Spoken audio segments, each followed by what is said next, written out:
కానీ BA BCom చేసిన వాళ్ళకి డాక్టర్ ఇంజనీరింగ్ ఇవ్వరు కదా, అట్లాగే చర్చించుకునేవాడు ఆ రోజుల్లో కాలేజీలో. తర్వాత అసలు క్రమంగా స్కూళ్ళల్లో సోషల్ అనేది పక్కెళ్ళిపోయింది. అప్పుడే నాకు డౌట్ వచ్చింది, ఎందుకంటే నేను చదువుకునేటప్పుడు నా 6th క్లాస్ నుంచి కూడా నేను చదివే ప్రతి స్కూల్లో మా సోషల్ మాస్టర్లకి నేను ప్రీశిష్యుడు. లేడీ టీచర్లు ఉన్నా పురుష టీచర్లు ఉన్నా ఎవరున్నా సరే, సోషల్ టీచర్ అడగగానే ధన్మని లేచి నుంచునేవాడు నేను ఒక్కనే. మిగతా వాళ్ళందరూ తలకాయలు అటు ఇటు తిప్పేస్తుంటారు. ఈవెన్ నాకు సోషల్లోనే ఎక్కువ మార్కులు వచ్చాయి. ఇంటర్మీడియట్ లోకి వచ్చాక ఎకనామిక్స్ అందరికి భయం, ఎకనామిక్స్ సివిక్స్. నాకు అవి బాగా ఇష్టం. చాలా మంది నా క్లాసుల్లో చదివే పిల్లలు నా దగ్గరకు వచ్చి ఆ సబ్జెక్ట్ నేర్చుకునేవాడు. మా ఇంటికి వచ్చి నేను డిగ్రీ చేసేటప్పుడు మా చెల్లెలు ఫ్రెండ్స్ కూడా నా దగ్గరకు వచ్చి నేర్చుకునేవాళ్ళు. ఎకనామిక్స్ సివిక్స్ అవి బాగా టఫ్ అనేటటువంటి.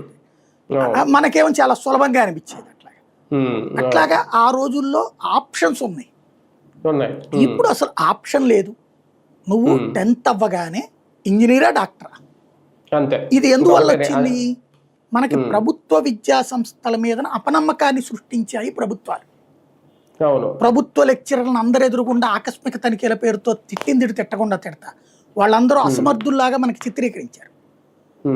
అలా ఎప్పుడైతే ప్రభుత్వ వ్యవస్థ మీద ఈ ఆకస్మిక తనిఖీల పేరుతో విరుచుకుపడ్డామో అప్పుడు ఏంట్రా అయ్యో అనుకుంటున్నప్పుడు అప్పుడు ఈ విద్యా సంస్థలు అప్పుడు ప్రైవేట్, ఈవెన్ అప్పట్లో మీరు